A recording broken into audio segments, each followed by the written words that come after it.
Well, now that you have that kind of mentality of 1,000 members in a building, and I have these classes, and this is now a quantity, not over quality, but it has to be quantity type membership. Yeah. What does your marketing arm for Mecca look like? What did it look like then, and what does it look like now? Well, a really good question for right now. What's going on? Knowing that I'm opening another facility, I really felt like that was a hole in my game. Is the marketing end. Going onto Facebook, I'm sure a lot of box owners and small business people go onto the Facebook blueprint or the back end tool if you're going to buy ads, and it's like, what is this? How do I know if it worked? So I just said, fuck it, I'm not doing it anymore.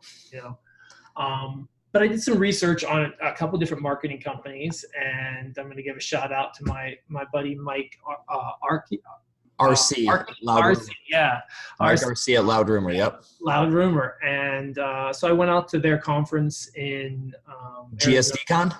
Yes. Yeah, no shit. Did you see Brittany Welk spoke there? I checked that. She's been a huge fan of my content. We've spoken before. She got to speak, and hell, Billie Jean was there. They were all the big hitters, and Mike does an incredible job of wowing people, and it shows you. I mean, he did this whole Greatest Showman entry.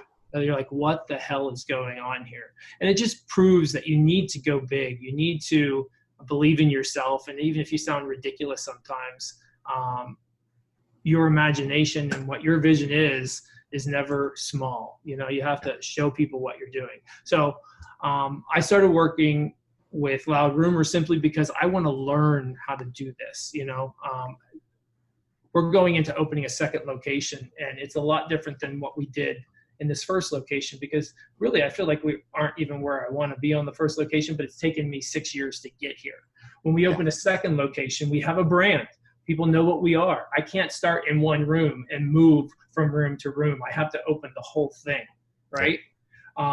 So I have to amp up that marketing game, do the pre-sale, do the Facebook marketing, Instagram marketing, sales funnels. And I really didn't know how to do any of that.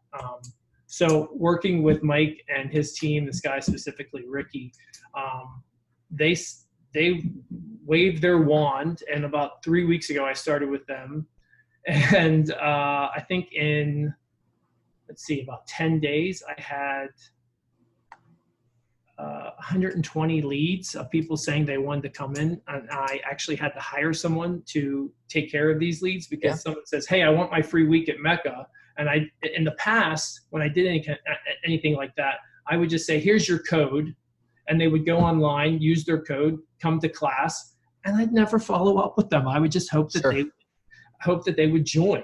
I would never say, how was it? Or can I put you in this class? Or tell me about your goals. So through this program, it's a sales funnel. It comes through on your Google Sheets. I'm able to text these people using another technology called ZipWhip, and saying, hey, do you prefer early morning, midday, or evening classes? Great. Okay, you're an early riser. Do you want strength? Do you want cardio? Or do you want a mix of both? I want a mix of both. Great. Well, why don't you do this? Why don't you come in Monday for our 5:45 a.m. boot camp? On Tuesday, we're going to have you do boot camp. And then on Wednesday, you're going to be a little sore, so we're going to put you in M-Flex. Yeah. So having that kind of from the get-go, feeling from the customer that, oh, these people really are going to tell me what to do. That's what I've been looking for. People just want to be told what to do. And for those of you guys again not familiar with like Loud Rumor is they're out of Scottsdale, Arizona, I believe. Somewhere in Arizona, I think. And in the marketing kind of in the world of like the gym launch, and